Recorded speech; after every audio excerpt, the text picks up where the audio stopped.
Hoje, durante o dia, uma palavra saltou à minha mente. A palavra remoção.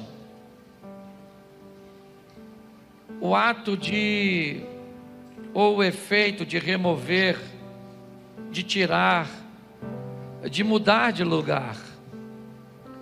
Não necessariamente de destruir, de eliminar, mas simplesmente de mudar de lugar. Hoje nós temos ouvido muito a palavra ressignificar, dar um significado novo àquilo que te aconteceu. Alguns chegam a dizer que nosso ministério está diretamente condicionado às nossas dores. Na maioria das vezes é na dor. Eu tenho um ministério de família e foi a minha maior dor não ter um pai, não ter uma mãe. Dá um significado novo para isso. Consegui obter êxito na hora de remover algumas coisas. Mas a história que veio à minha mente foi a história da arca da aliança. E como num período as pessoas tiveram tanta dificuldade para removê-la, para mudar essa arca de lugar. E eu quero mostrar algumas coisas que tocaram o meu coração de uma forma profunda, e eu acho que dá uma bela aplicação para essa noite. Primeiro livro do profeta Samuel, capítulo de número 2, verso 12. Eu queria que você, vai ser uma palavra pequenininha. Eram, porém, os filhos de Eli, filhos de Belial, e não conheciam ao Senhor.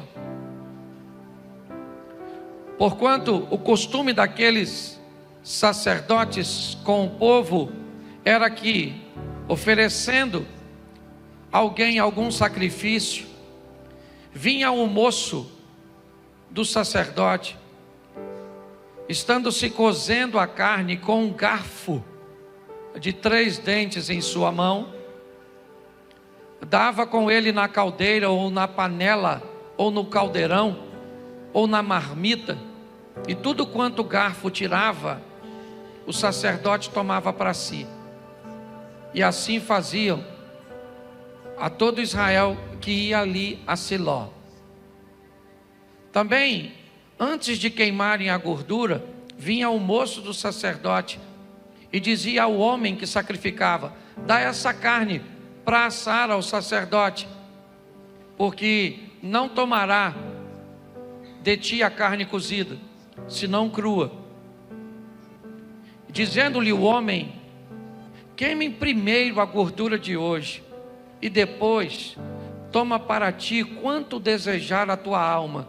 Então ele lhe dizia: não, agora a hás de dar, e se não, por força a tomarei.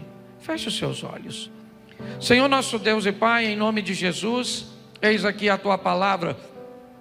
Continua falando conosco e usa-me como um canal de bênção, pelo poder do nome de Jesus. Você pode dizer amém? Amém. Preste atenção. O texto narra um momento onde as pessoas estão indo oferecer sacrifícios ao Senhor. E 2 sacerdotes, Ofni e Finéias, os filhos de Eli, exercem um nível de autoridade tão grande que aqueles indivíduos que estão sacrificando precisam se submeter a esses 2 rapazes. E qual era o problema desses rapazes? A quebra de princípios. Eles estão querendo provar e ter coisas que Deus não autoriza. Pelo menos que seja feito antes dele. Eu não sei se você reparou, mas o homem responsável, ele está dizendo para Ofni e para Finéias: vamos fazer o seguinte, cara, Primeiro, vamos oferecer ao Senhor, vamos colocar Deus em primeiro lugar. E depois que estiver resolvido as questões com Deus, aí você pega o que você quiser. Ele disse: não, não é assim que eu quero. Eu quero segundo o meu modelo. Ou você me dá o que eu estou pedindo, ou eu vou pegar a força. E assim era a vida desses dois rapazes. É dessa forma. Eu só preciso que você entenda isso, para que eu te mostre a próxima fase dessa história. Mas antes eu preciso que você entenda quem são esses caras, como eles se comportam, o que eles fazem, quem eles são. São pessoas desobedientes a Deus, descompromissadas com Deus. Posso ouvir um amém? 1 Samuel capítulo 4, verso 2. Preste atenção. 1 Samuel 4, 2. Os filisteus se dispuseram em ordem de batalha para sair ao encontro de Israel. E estendendo-se a peleja, Israel foi ferido diante dos filisteus, porque feriram na batalha no campo uns 4.000 homens. Tornando o povo ao arraial, disseram os anciões de Israel: por que nos feriu o Senhor hoje diante dos filisteus? Tragamos de Siló a arca do concerto do Senhor, e venha no meio de nós, para que nos livre das mãos dos inimigos. Vamos lá. Enviou, pois, o povo a Siló, e trouxeram de lá a arca do concerto do Senhor dos exércitos, que habita entre os querubins. E os dois filhos de Eli, Ofni e Finéias, estavam ali com a arca do concerto de... Presta atenção. E sucedeu que, vindo a arca do concerto do Senhor ao arraial, junto de Israel, né? Todo o Israel jubilou com grande júbilo, até que a terra, verso seguinte: os filisteus, ouvindo a voz de júbilo, disseram: que voz de tão grande júbilo é esta no arraial dos hebreus? Então souberam que a arca do Senhor era vinda ao... Presta atenção em mim aqui agora, vai ser rapidinho. Eu acho isso maior barato, porque presta atenção. A turma está lá na peleja lutando, quando de repente eles não conseguem êxito. Os filisteus estão prevalecendo, o povo de Deus está perdendo. E aí então eles têm uma ideia: por que será que Deus está permitindo a nossa perda? Vamos fazer o seguinte: vamos a Siló e vamos trazer lá de Siló a arca da aliança, que simbolizava a presença de Deus.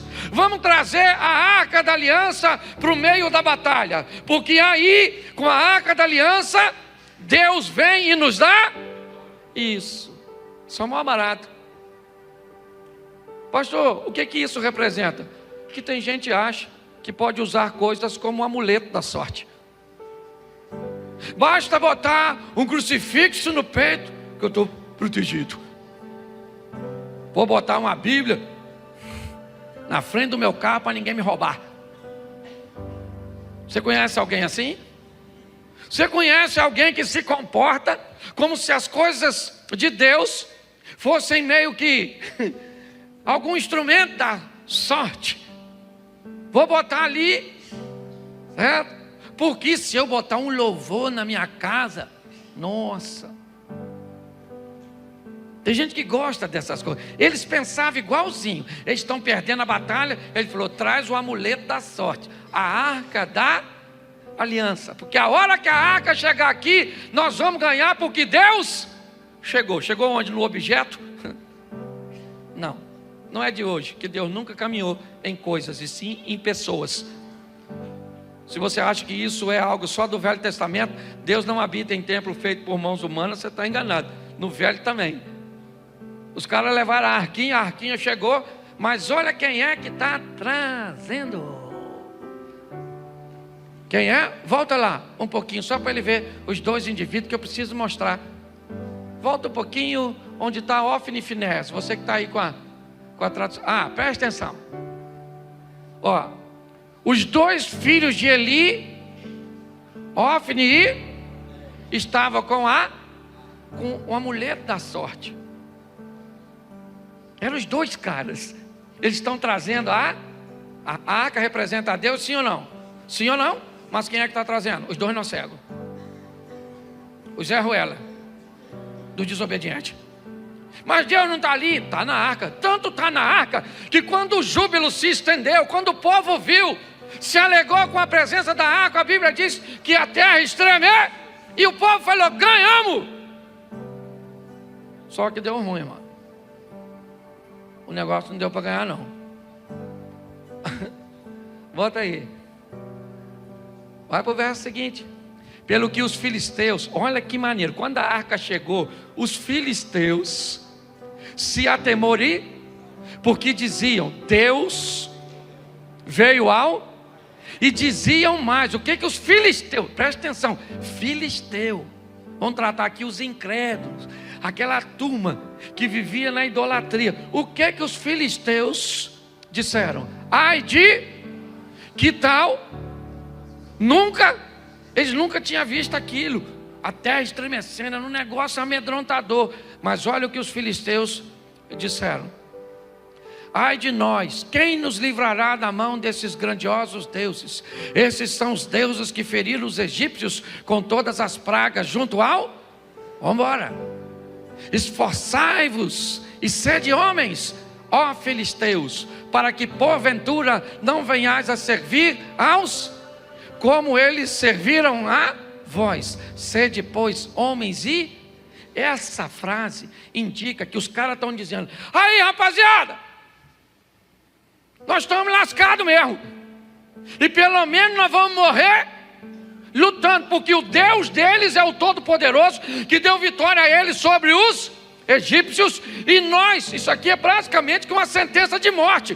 Vamos morrer, mas vamos morrer lutando. Eu acho isso tão interessante, ver o incrédulo acreditando mais em Deus que alguns crentes.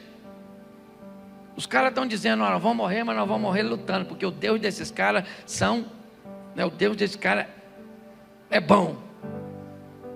E vamos embora para frente, vamos morrer. E eles vão lutar para morrer. Eu gosto disso, ó. Então pelejaram os filisteus, e Israel foi... Os caras não perderam, os caras ganharam e fugiram, cada um para a sua. E foi tão grande o estrago que caíram de Israel 30.000 homens de pé. Verso seguinte, eu leio bastante aqui porque o pessoal quase não lê em casa. E foi tomada a arca e os dois filhos morreu, o Ofni e o Finéias. Morreram. Isso é legal. O pastor está falando que os caras morreram e é legal? Não, eu estou dizendo que a postura deles precisa morrer. A postura de nós, quando não temos compromisso com Deus, achamos que Deus não está em primeiro lugar, que as coisas de Deus não devem ser examinadas com carinho, com respeito, com exatidão. Quando queremos abrir algumas concessões para viver o que Deus tem para nós. O Ofni e o Finéias morreram. E aí o pessoal volta para avisar, que eu não posso ler tudo também, eu só leio o restante de casa. Voltaram para falar do Eli, o pai dos dois, e falou: seus filhos morreram e roubaram a arca, o amuleto foi embora. Aí o Eli virou para trás assim, quebrou o pescoço, morreu também. Terceiro morrendo. Note que até o presente momento não morreu nenhuma mulher. Agora que vai morrer a mulher do Finéias, que está grávida, entra em trabalho de parto, morre. Note que é 3-1. 3 homens morrendo para uma mulher. A estatística continua até hoje. Eu fui esse dia num trabalho de terceira idade, tinha 40 viúvas e 3 viúvas. Eu voltei para casa doido, falando: aqui em casa você morre primeiro. Olhe para mim, preste atenção aqui. Dá uma olhadinha nessa história. Por quê? Porque a arca da aliança foi tomada. E agora ela está de posse dos filisteus. Os filisteus falando: se a gente já estava ganhando sem a arca, imagine com a arca. E leva a arca. Sabe o que eu acho engraçado? É que eles não tinham nenhuma noção de como deveriam carregar a arca. Provavelmente todo mundo encostava, todo mundo tinha curiosidade, e nada aconteceu. Note que quando alguém que sabe o que deve fazer e não faz, o problema é muito mais grave do que alguém que sabe o que deve fazer. Ou aquele que não sabe, recebe uma recompensa muito mais branda. Os filisteus estão levando a arca, é verdade, estão removendo a arca para o arraial deles. Aí o texto diz que deu um problema nas hemorroidas. Estou falando sério, depois você lê. A Bíblia é muito engraçada, né? Deu uma crise de hemorroida. Até os bichos estavam com problema de hemorroida. Está escrito, gente, estou brincando não. Por quê? Eu também não sei. Certo? Eu sei que eles estão se lascando com a arca da aliança. E ao invés de dar sorte, está dando azar. Mas por quê, pastor? Porque com Deus não se lida assim. Não é uma peça, não é uma Bíblia, não é uma coisa, é um coração. Deus não rejeita um coração contrito e quebrando isso. Os filisteus ficam doidos, manda a arca para ali, manda para lá, manda para cá. Onde a tal da arca vai, a arca dá problema. Aí o texto diz, quero mostrar para você.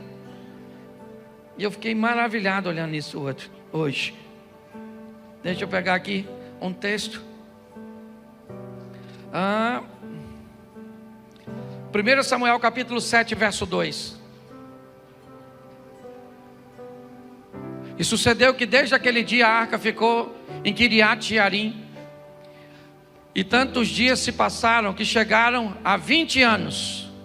E lamentava toda a casa de Israel após isso. A arca está lá. Quem está tomando conta da arca agora é Abinadab e seus filhos Uzá e Aiô. Eles que estão tomando conta da arca, não tem problema nenhum. Ninguém está morrendo, não tem problema. Não tem. A arca está lá. E não há nenhuma problemática. Porém o capítulo 6 de 2 Samuel, 2 Samuel capítulo 3, ou capítulo 6, verso 1, coloca para mim. E tornou Davi a juntar todos os escolhidos de Israel, em número de 30.000. Levantou-se Davi e partiu com todo o povo, e tinha consigo Abalá de Judá, para levar dali para cima a arca de Deus, sobre a qual invoca o nome do Senhor dos Exércitos, que se assenta entre os querubins. E puseram a arca de Deus num carro novo, e a levaram da casa de Abinadab, que está em Geba. E Uzá e Aiô, filhos de Abinadab, guiavam o carro. Eu gosto dessa estrutura.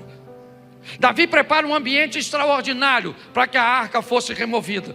Ele tem um intuito: levar a arca para Jerusalém. Esse é o propósito. Sabia tudo aquilo que tinha acontecido, a morte dos sacerdotes, toda a situação desagradável, os problemas que deram para os filisteus, e em outros lugares por onde a arca passou. Mas agora Davi, ele quer levar a arca para Jerusalém, e ele procura fazer da melhor maneira possível. A minha pergunta é: será que não há um sacerdote? Será que não há ninguém que seja capaz de dizer, Davi, como é que se remove a arca? Como é que ela deveria ser conduzida? Como é que as coisas deveriam suceder?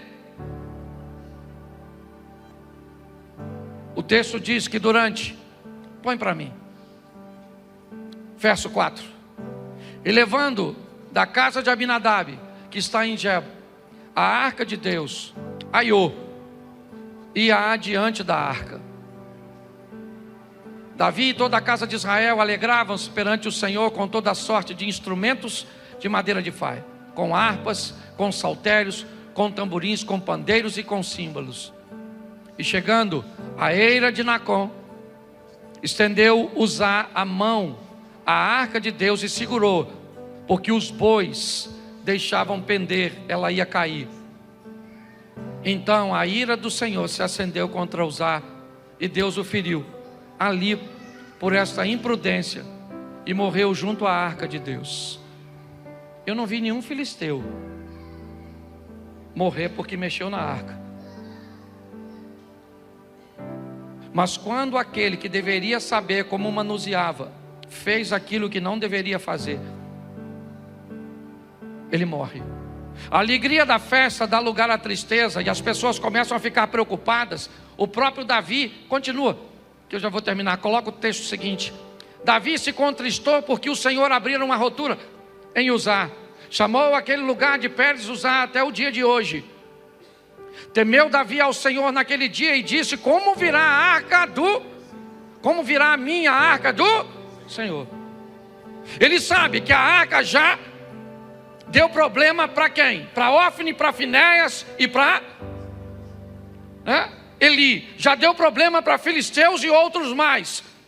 Esteve na casa de Abinadab durante 20 anos e não fez nenhuma diferença. Davi agora quer levar a arca, a presença de Deus. É isso que nós precisamos entender. O que é que eu estou querendo? Eu estou querendo trazer quem para a minha vida? Você viu na palavra da oferta? A intencionalidade daquele que faz vale muito mais do que o feito. É por isso que Jesus olha para uma oferta pequena e diz que ela é grande, por causa da intenção. Quando Davi olha para isso, é lógico que ele fica com medo. Uzá acaba de morrer, ele disse: tem uma coisa que eu não quero fazer, é mexer com essa arca. Esse negócio anda matando todo mundo, eu estou com medo disso. Mas o mais interessante para mim é o verso seguinte: então não quis Davi retirar a arca do Senhor, e não quis Davi retirar para si a arca do Senhor para a cidade de Davi, mas Davi a fez levar à casa de Obed-edom, o geteu. Verso seguinte: e a arca do Senhor ficou em casa de Obed-edom, o geteu, quanto tempo? E abençoou o Senhor e toda a sua. Aí, meu irmão, eu fui caçar quem é esse cara, porque não faz sentido. Uma arca que mata sacerdote, dá problema para filisteu, mata o outro que está querendo até de certa forma proteger, ajudar. Porque me parece que com Deus fim não justifica o meio. Sabe quem é Obed-edom? Ninguém. Eu procurei o cara, depois se você soubesse, você me avisa. Ele é um geteu, não fala nada dele. Ele não é profeta, ele não é sacerdote, ele não é ninguém. Ele não é ninguém famoso, ele não é ninguém relevante, ele não é ninguém poderoso, ele não é ninguém que tem um pedigree, alguma coisa que justifique que a casa desse cara prospere. Porque está todo mundo olhando para a casa dele, esperando que aconteça o quê? Morte. Está todo mundo olhando para a casa do Obed-edom. E quem ele é? Ele é um cara comum, que resolveu servir a Deus. Pare para pensar. Quando eu olho para a vida desse cara, em 3 meses, as pessoas estão olhando para Obed-edom e estão dizendo: meu irmão, tem alguma coisa acontecendo na vida desse indivíduo. E o que ele estava fazendo, gente? Sendo crente. Só isso. Era só isso. Era aquilo que todos deveriam estar fazendo, colocando a sua vida no altar, porque eu não vejo nada. Se você vê, por favor, depois me procure e diz: pastor, eu quero falar para o senhor, porque ele tinha assim algo que o fazia merecer. Eu não achei. Tinha alguns até que defendem que ele é de Gate, que ele é filisteu, esse cara. Mas quem ele é? Ele é alguém anônimo como você. porque aqui menos de 1% consegue subir para fazer alguma coisa. Mas colocar alguém aqui em cima com esse microfone na mão, cantando, tocando e pregando, não torna ninguém aqui em cima melhor ou mais importante do que quem está aí embaixo. A grande verdade é essa. Porque a única história que me vem à mente é que esse camarada, durante 3 meses, as pessoas viram nitidamente que a arca que matava os outros, entre aspas, fazia esse camarada prosperar. Verso seguinte: então avisaram a Davi dizendo: abençoou a casa de Obed e tudo quanto por amor. Por amor. O cara foi abençoado porque amava o que sacerdote não amava, porque cuidava daquilo que outros deveriam ter o mesmo zelo e não tinha. Às vezes nós focamos nos grandes heróis e não tem problema nenhum, mas o que a Bíblia está me mostrando é um mero desconhecido, Obed-Edom. É alguém que a arca vai para a casa dele, provavelmente para Davi, se é que ele era um estrangeiro, pensando: se ele morrer, não tem nada de mais. Mas a arca não foi para a casa dele por acaso, foi porque era alguém que amava a Deus e não a arca. Porque a arca não estava dando vitória para Filisteu, nem para Israel. O que a Bíblia, me parece, está dizendo a mim e a você é que agora esse cara que tinha tudo para estar morto, porque os outros estiveram e eram sacerdotes, eles morreram, e ele, está todo mundo de olho nele, esperando para ver o que vai acontecer, porque está todo mundo de olho na nossa vida. Nós estamos envoltos numa grande nuvem de testemunho, todo mundo de olho em nós, torcendo para o nosso ministério despencar, para as coisas acontecerem contrário. Está todo mundo olhando, e todo mundo que olha para ele começa a dizer o seguinte: Deus está abençoando a casa desse cara e tudo que ele tem, e isso tem um motivo: esse cara ama a Deus.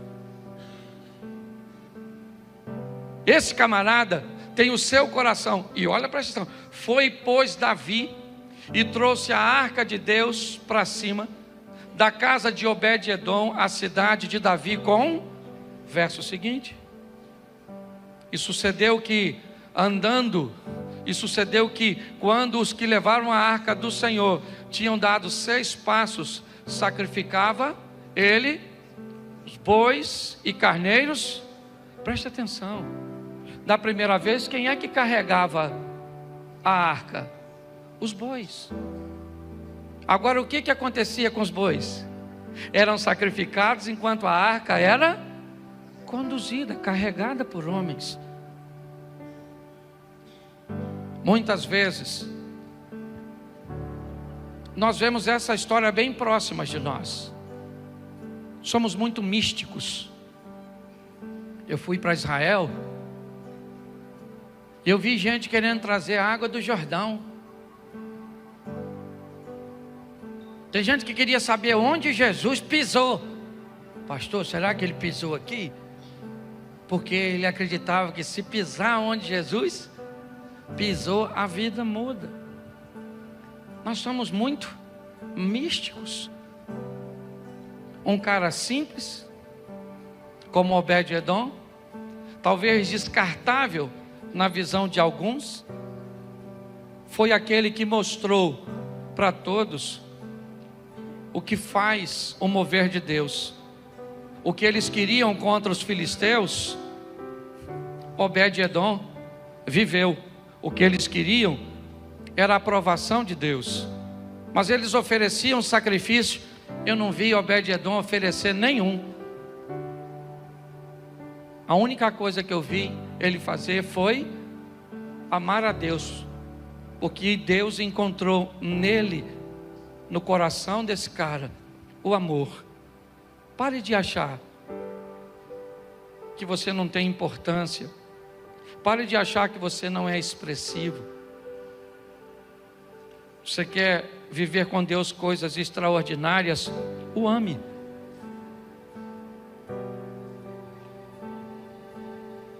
Cuide das coisas do Senhor, com amor, com carinho. Pastor, e qual é a coisa que Deus mais ama e que eu devo cuidar? Você.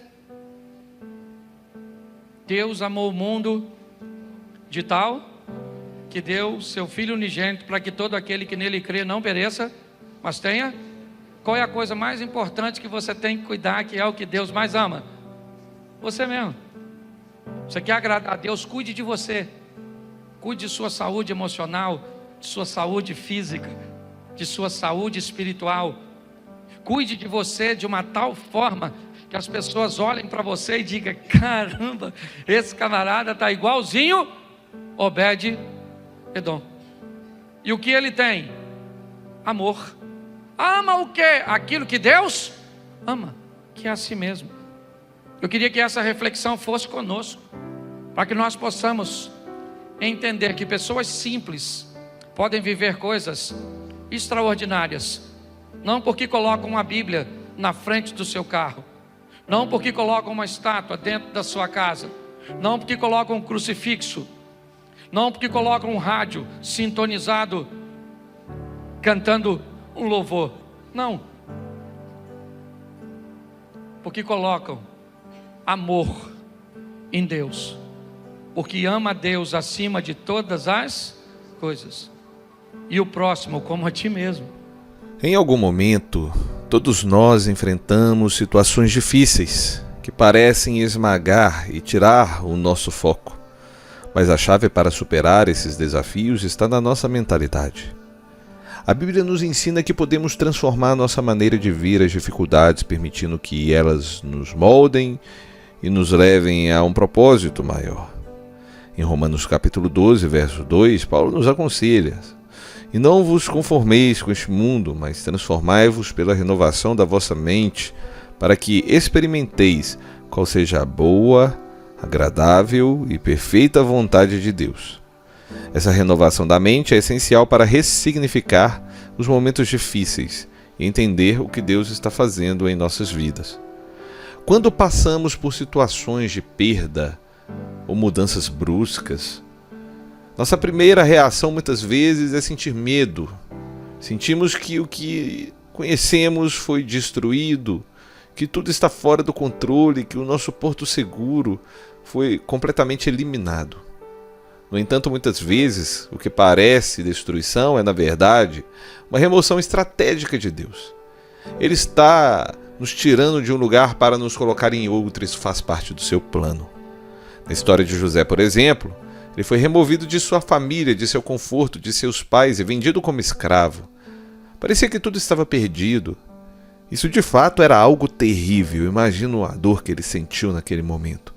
Mas Deus estava apenas movendo José para o Egito, onde ele cumpriria um propósito maior, como está escrito em Gênesis 37:50. Assim como José, precisamos confiar que quando Deus nos move, Ele está nos preparando para algo maior, mesmo que no momento não entendamos. Pergunte-se: você está vendo a mudança como destruição ou como uma oportunidade para algo novo? E como você pode confiar mais em Deus nos momentos em que Ele está removendo algo de sua vida? Você precisa se lembrar que a dor, por mais difícil que seja, é uma parte inevitável da nossa existência, mas ela não precisa ser vazia. Deus frequentemente usa nossas dores para nos moldar e nos preparar para o ministério. Em 2 Coríntios 12, no capítulo 9, Paulo diz: a minha graça te basta, porque o meu poder se aperfeiçoa na fraqueza. Isso nos ensina que em nossos momentos mais fracos o poder de Deus se manifesta com mais força. Enfim, meus irmãos, nós lemos em 1 João, capítulo 4, 7 e 8, que nós devemos nos amar uns aos outros. A gente deve entender que aquele que é nascido de Deus é aquele que ama. Quando permitimos que o amor de Deus preenche os nossos corações, nos tornamos capazes de amar e servir aos outros, mesmo em meio a dificuldades terríveis. Esse amor nos dá a força necessária para seguir em frente e ressignificar nossas lutas, enxergando nelas oportunidades de amar, de servir ao Senhor com o nosso propósito e de crescer em nossa fé. O que você achou do vídeo? Quais lutas você tem passado? E como você pode ressignificar essas lutas? Escreva aí nos comentários. Se você chegou aqui e ainda não se inscreveu no canal, aproveite esse momento para fazer esse favorzinho para a gente, porque nos ajuda demais a continuarmos propagando essas mensagens. E também te ajuda, porque você não vai perder nenhuma dessas mensagens. Não se esqueça de ativar as notificações também, porque é importante. Curta também, compartilhe com pessoas que você ama e a gente se vê no próximo vídeo.